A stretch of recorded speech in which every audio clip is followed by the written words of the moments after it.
Welcome to Mind Meets Body and Soul, a podcast that connects the dots between clinical mental health and spiritual holistic wellness.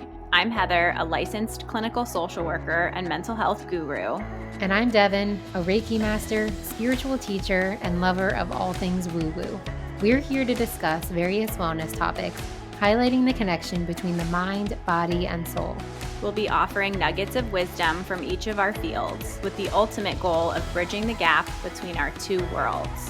Whether you lean more into cognitive psychology or flow with the woo-woo waters, our intention is to help you prioritize yourself and unlock a fresh perspective to healing, growth, and expansion. We're so excited you're here. Let's jump in. Hello. Welcome back to another week, another episode of Mind Meets Body and Soul. Episode 46, Devon here with my lovely co-host, Heather. How's it going today? It's going well, Devon. It's a beautiful, windy, but sunny day here in New Jersey, giving like very springy vibes. So I'm very excited. It is. I was just looking out my window and I could see that one of the trees is starting to bud. I know this week we have like high 60s, sunny, maybe even some 70s on the forecast. So aside from this strangely windy day today, spring is here and that feels really good. Yeah, definitely really exciting. And it's nice to sit here with you too, because we've been saying offline that, we haven't been able to connect as much recently. We've both had a lot of things happening and a lot going on. So it's also nice to sit here and be able to chat with you. It really is. I mean, a lot going on feels like an understatement. I feel like life has been lifing. And, we've talked about this. Like, we used to be in contact so much more than we are. Like, these days, we really do just set a date on the calendar to hop onto a call. Occasionally, we'll text each other about the podcast, but we're not in the same constant contact that we used to be in. And in a way, that makes me feel a little sad. In another way, I'm like, this is just the evolution of our relationship, at least at this moment. It changes. But I would be lying if I said that I didn't feel some type of way about it. And so it is really good to see your voice, to see your voice, to see your face and hear your voice here. Yeah, I agree. And that's kind of where I was actually thinking we could take today's episode. And at least if we're going to be catching up and chatting, might as well make an episode out of it. So I was kind of thinking we could chat about relationships and the evolution of relationships and how they evolve and just, tying in all of the things that we always do, grief, acceptance, all the stuff. Honestly, it seems like personally perfectly aligned. And also, I'm going to come in with my astro insight here as well. We just had this Pisces new moon, and I think relationships are kind of at the forefront of what we are going through, what we are experiencing, what we're reflecting on, what we're shedding on a collective level. So we're right on time in the astros. I'm not surprised even a little bit that that's the case. Things always seem pretty well aligned here, especially when we sync up and have these conversations. So what are you experiencing? What's going on in your world when it comes to relationships? And thank you for starting this conversation as well. Yeah, of course.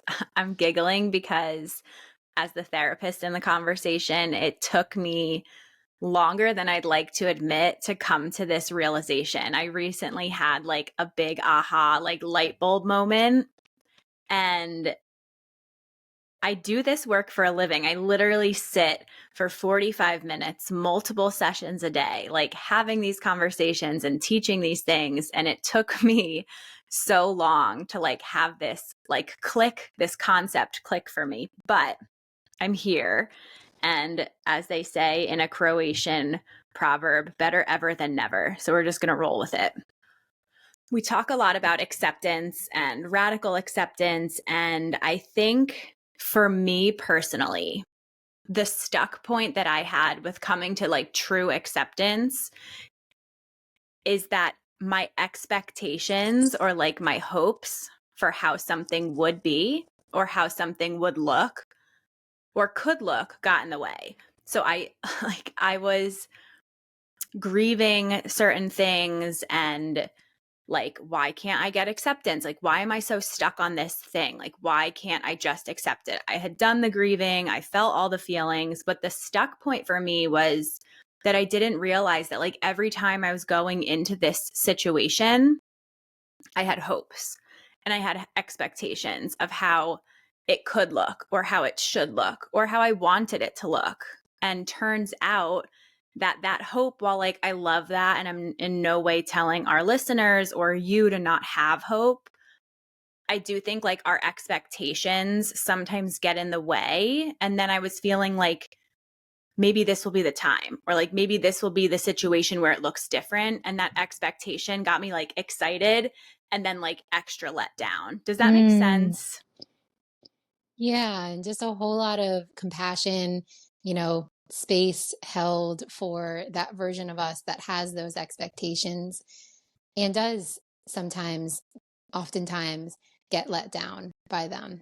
And I mean, what a perfect conversation, like a shift. Last week, we talked about my whole Colorado change, right? And we spoke a lot about expectations there. And here now you are coming into this conversation talking about relationships, right? Like we were talking about our life circumstances and our plans for life last week. And this week, now we're talking about relationships. And I know that what you are sharing right now feels so relatable to me. I can imagine that it feels relatable to our audience. So thank you for bringing in that vulnerable personal share, a little insider to what you're experiencing, because it's always helpful to hear, especially from somebody that's like on the healer, therapist, you know, teacher, coach side, that we too are going through these personal battles as well. Yeah. I mean,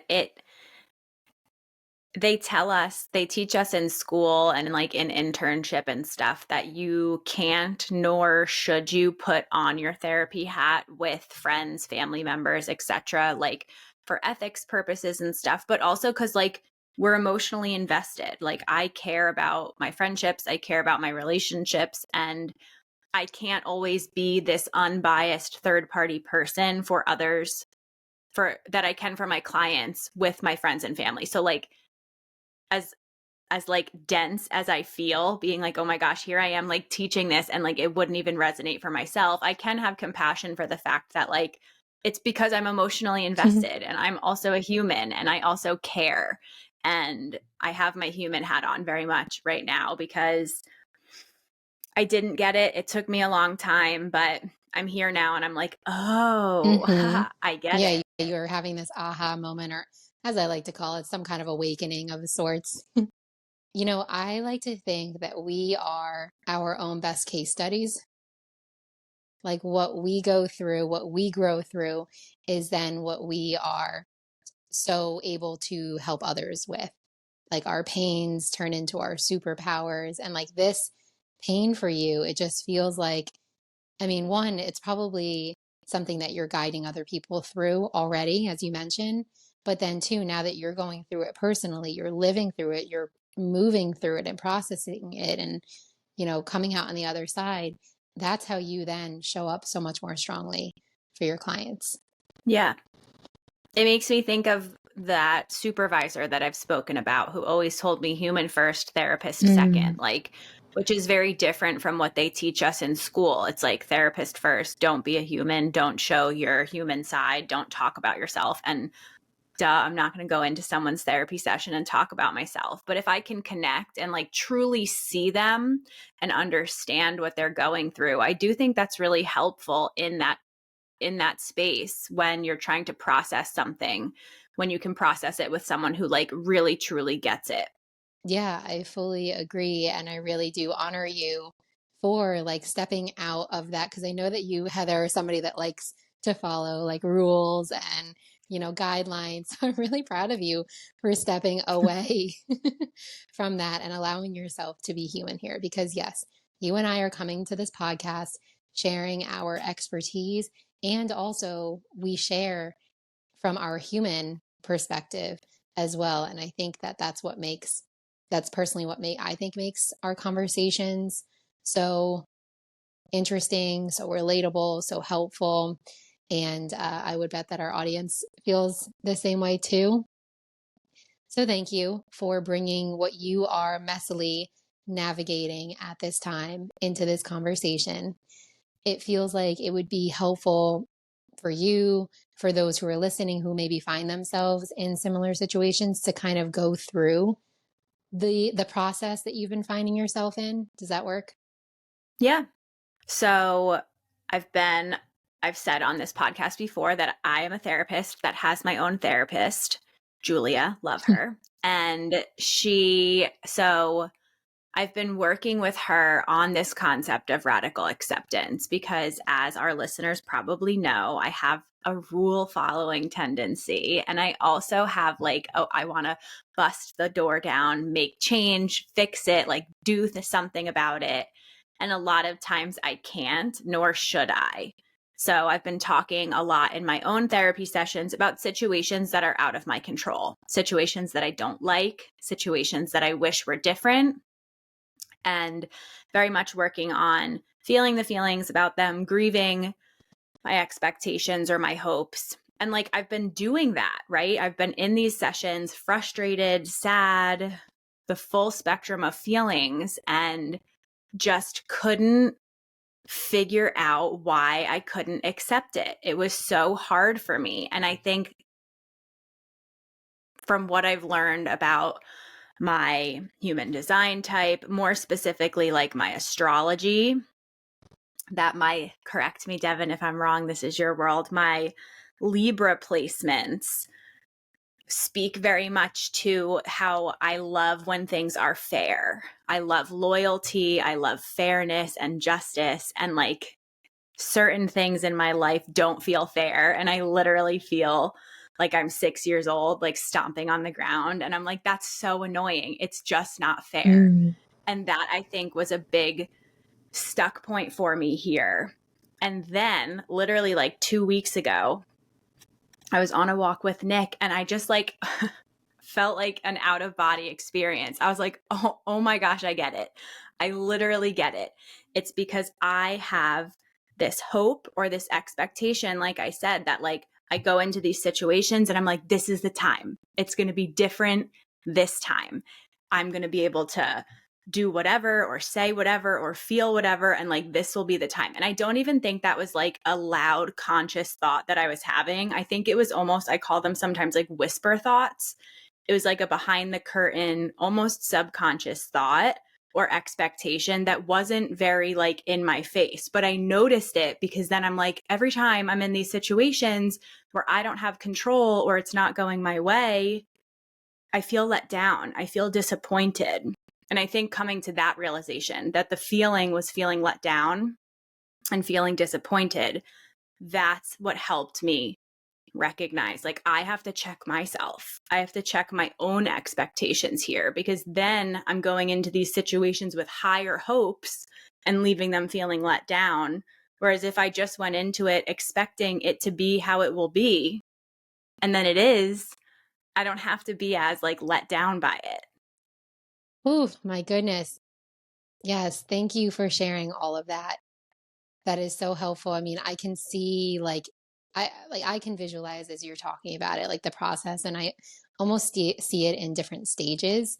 And it's funny because the way that you process that is like very similarly the way that I process it in my world as well. Like I see it as stages, I see it as layers.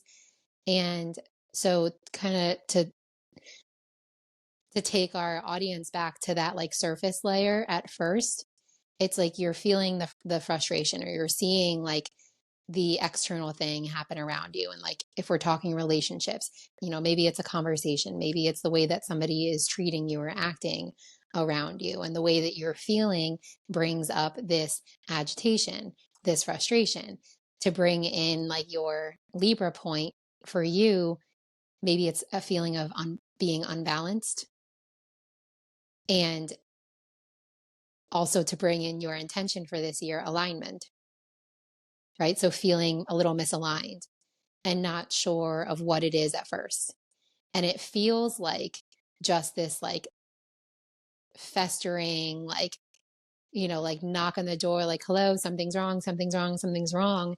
And you're aware of that, but you don't really know what it is. And then maybe it gets worse and you are really starting to pay attention to it, right? Like we talk about that mindfulness piece. Once you bring that mindful awareness to it, you're like, all right, what is it? What is it? Tell me what it, like, show me what it is. And then, as you just said on your walk with Nick, like you had this aha moment. I see that as like the awakening where you're like, this is what it is. It's my expectations. It's me feeling let down, disappointed time and again. It's me feeling like, just speaking from personal experience, like it's me feeling anxious in a relationship. It's me not trusting. And I think what you really beautifully showcased there was like, at no point in this introspective place where you like, it's them, it's them, it's them, they're doing XYZ, they're in the wrong, because that is, and like you probably have had those moments, right? Because that is what our ego wants to do. As we mentioned, like our ego wants to place blame, right? To assign like you're the reason why XYZ is happening and why I feel uncomfortable.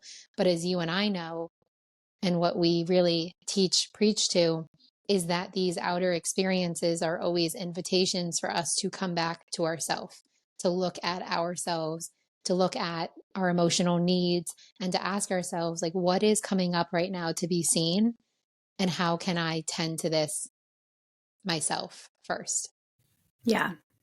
And it was tough. Like, I think that's what took me so long to get to that point, because for so long, I, for so long, it felt like me accepting this and like acknowledging like this is how it is was in some like low key kind of sneaky way me giving approval to it, or me maybe not giving approval, but me like allowing it to happen or agreeing with it.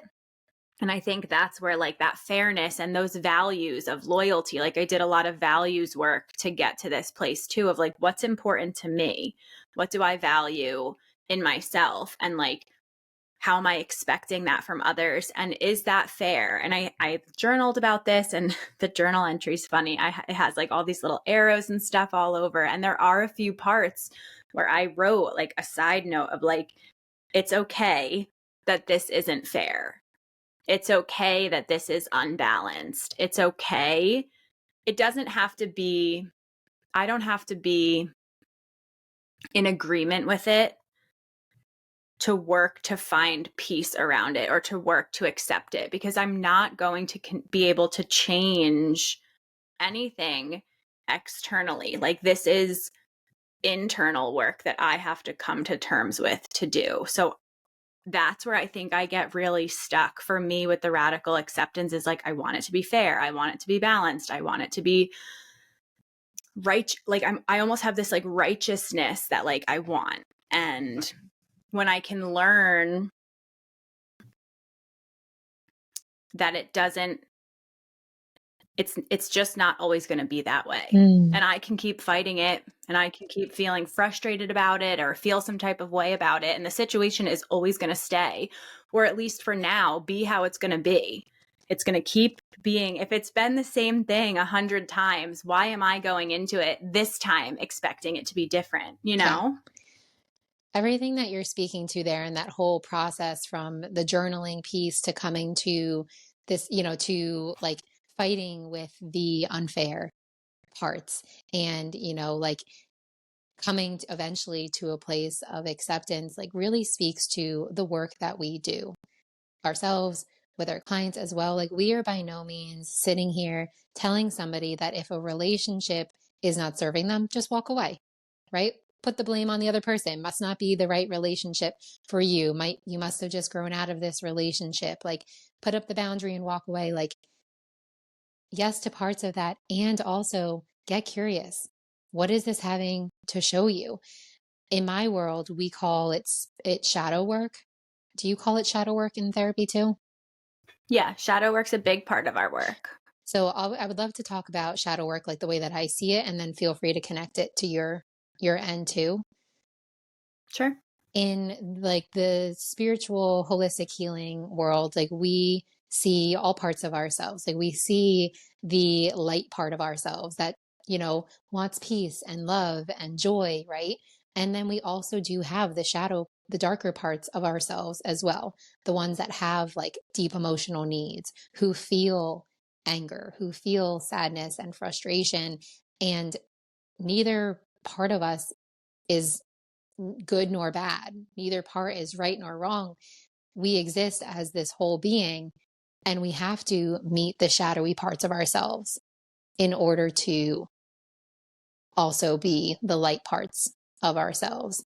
And so when I say shadow work, a lot of the times, like, and I'll take your scenario here, a lot of the times it's seeing what's happening around you and like giving yourself the space for a moment to be like, they're doing XYZ, right? Like they're the problem here. Like write it all down or express it.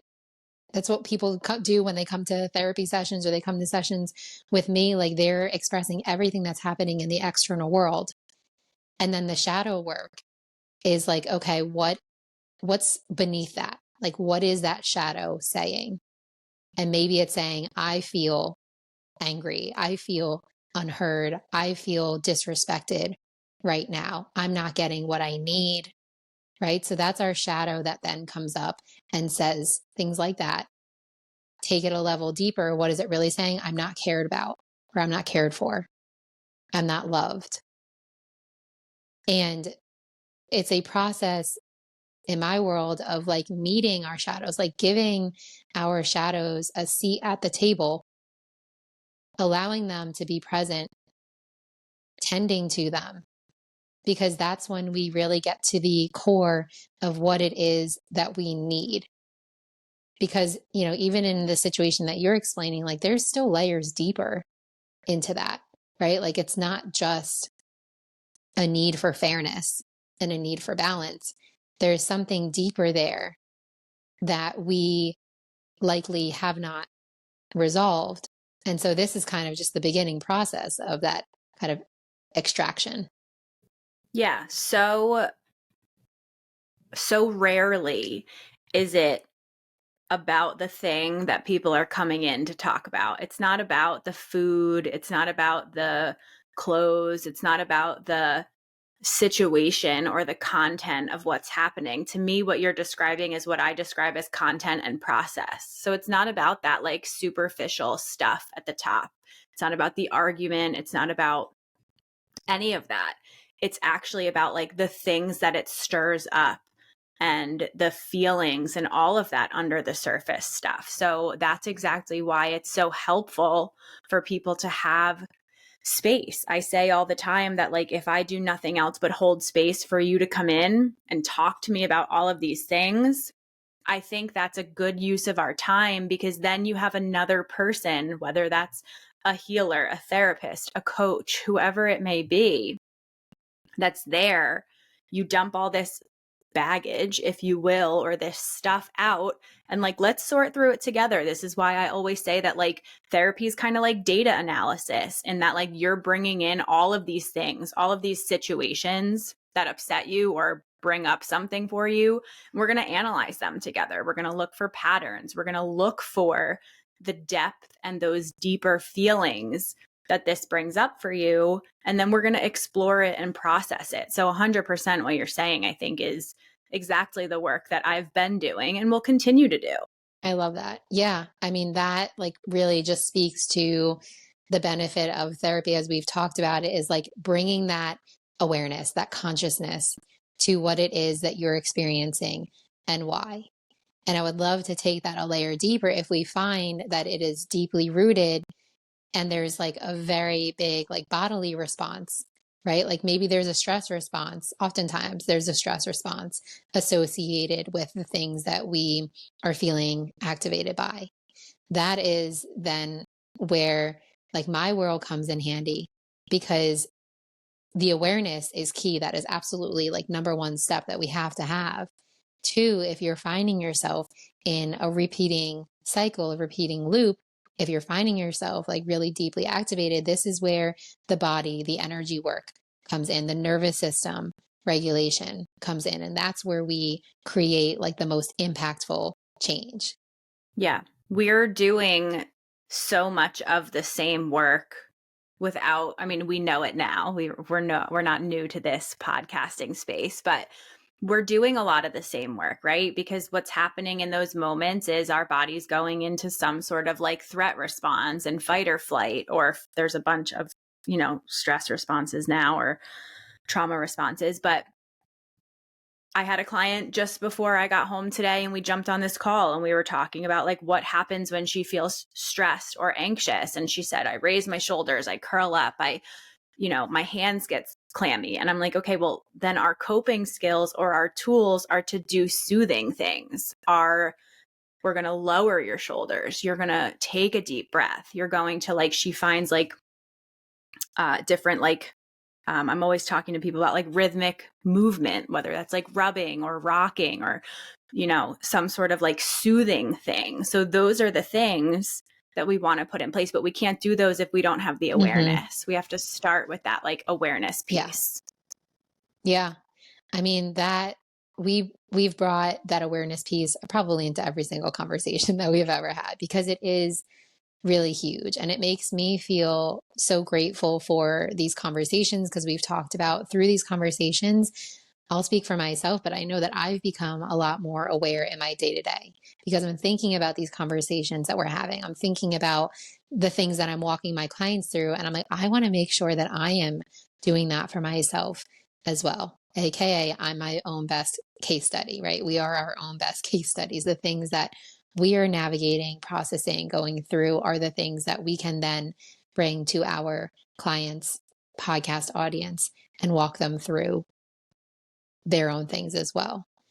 I think that's something that I admire about you. And I think it's something that you do better in my rule following extremist ways. I think when I was trained to focus on my client, I think I disconnected a little bit from myself, because I'm not supposed to have emotions when I'm sitting in a therapy session, or I'm not supposed to, I mean, I don't, but I'm not supposed to cry or tear up or like feel anything. So I got really good at like stuffing it down and shelving it and like disconnecting, which I do think put me into a little bit of an autopilot state. And I still find myself very good at that, which I'm trying to unlearn, which is probably why it took me so long to have this realization too.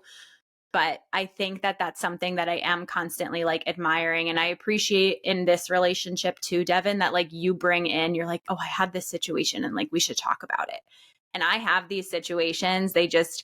I'm either not present for them, or I'm an autopilot for them, or I'm shelving it and I don't realize that I'm having them. So I do want to like thank you for one, allowing me to bring in this conversation, but two, for modeling that for me, because I do think it's helped me reconnect with myself and parts of myself more. Oh, I received that.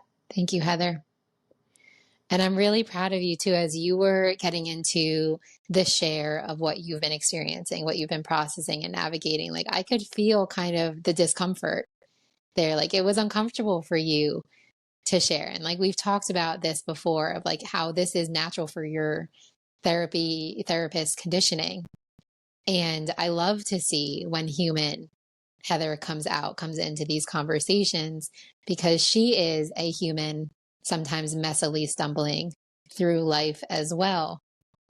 But through your share, and as we're like, piecing it together, like dissecting it, piecing it together, and now coming towards the end, I'm like, I see in front of me a more powerful therapist, a more powerful, a more embodied, healer.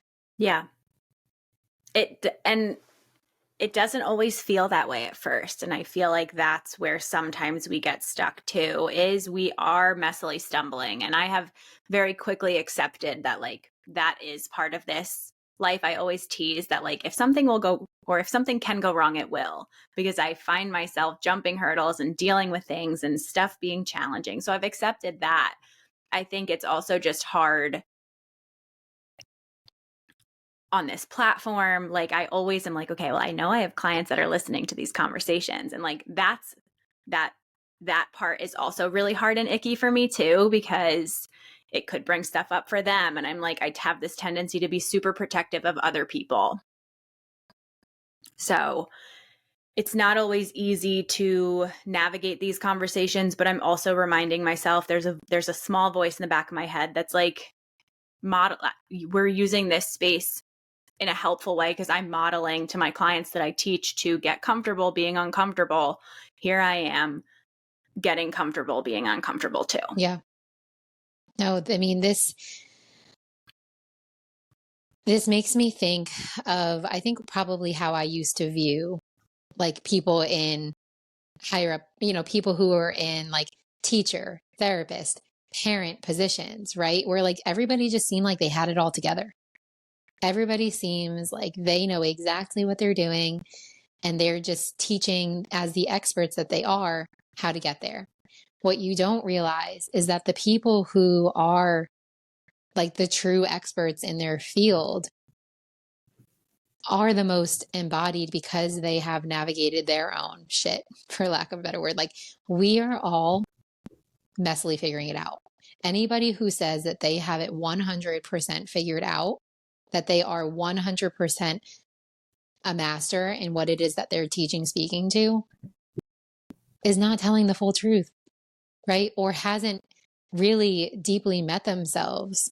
And so what they're speaking to is going to be helpful, but there's so much more impact that we can have by going through our own shadows, darkness, messiness. And then, as you said, like modeling that for others. What's coming up for us? How are we processing it? How are we moving through it?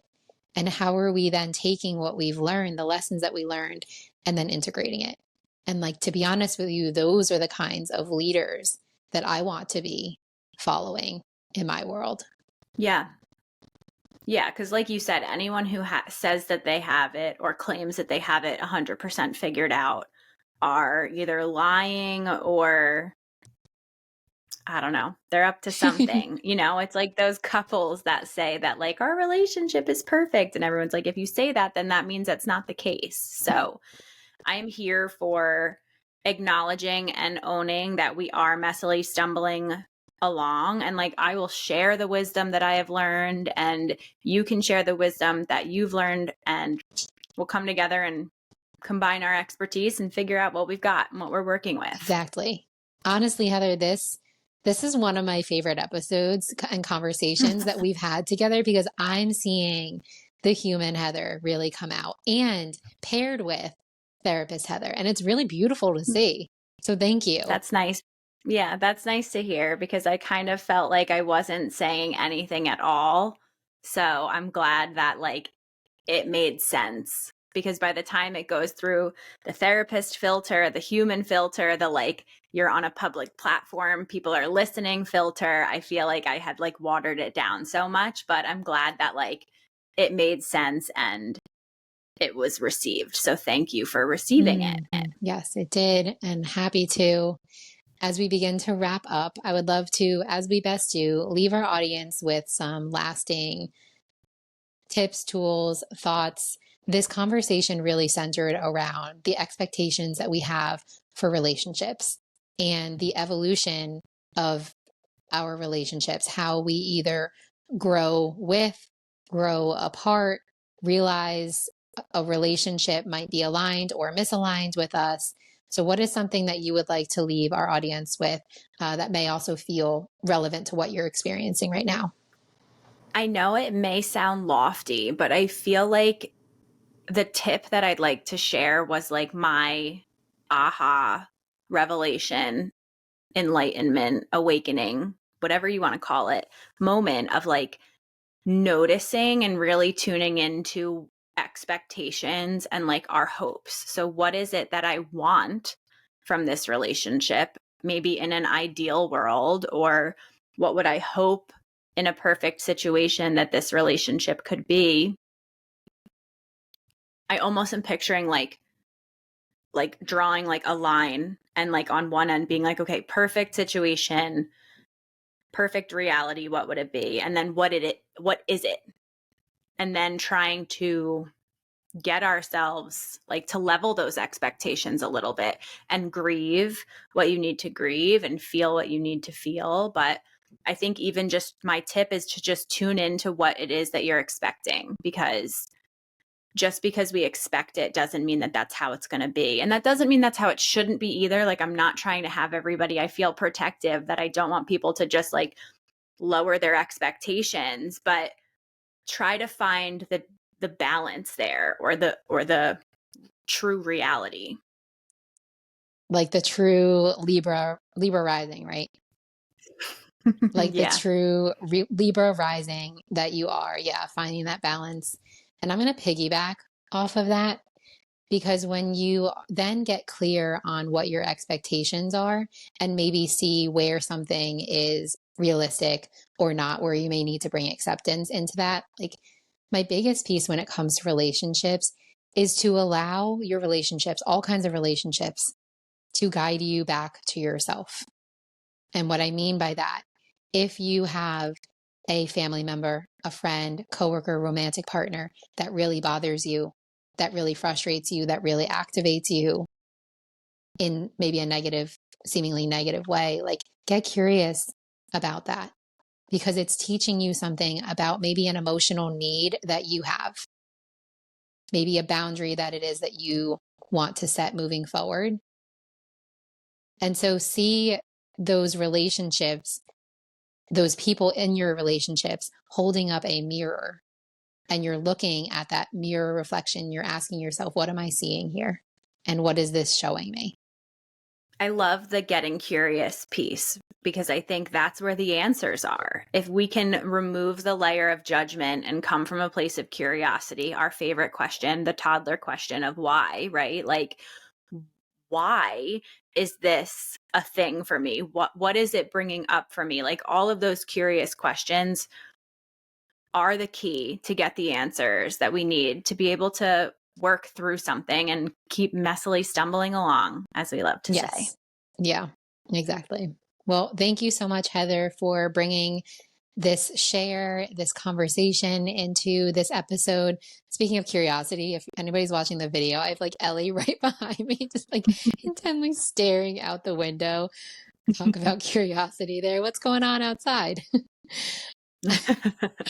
I think it is your week this week to look up at your vision board if you're feeling called to share what's coming up for you, a message that we would like to leave our audience with.